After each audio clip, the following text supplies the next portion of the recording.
Okay, hello, welcome to this last video, I think it's going to be the last video anyway, in the tutorial series where we're going to find out how to add our logo to the t-shirt, as you can see here, and also how to add our logo to the end, which is the last section here, where you see the Envato.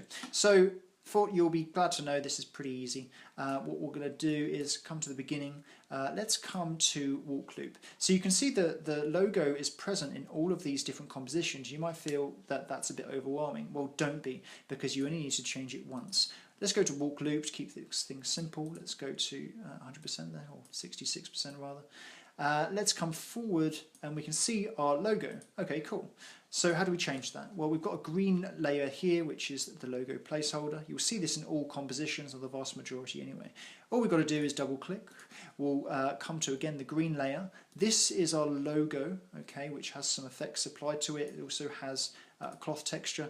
Now, you don't want to change this, even the positioning, because this is all set up carefully. It's an alpha channel. You don't need to understand how this works if you're new to After Effects, but what you do want to know is that you want to exchange your logo with this logo. You don't want to just bring your logo in separately. So what we're going to do, just for this example, reveal layer in project, we're going to throw in the Envato logo, okay, which is again 500 by, well, not again, I don't think I said that, but 500 by 500 pixels. That's what you want your logo to be. Ideally, you can scale it down, scale it up, but ideally 500 by 500 on a transparent background.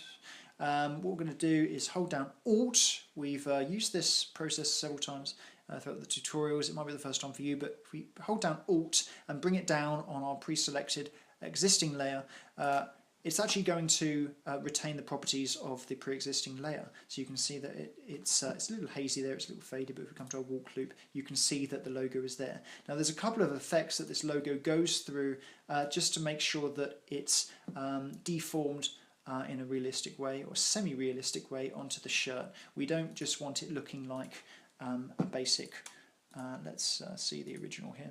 We don't just want it looking like it's on a flat wall, right? That's like it's on a flat wall. It's not very realistic. So it goes through a couple of effects as well as the cloth texture here.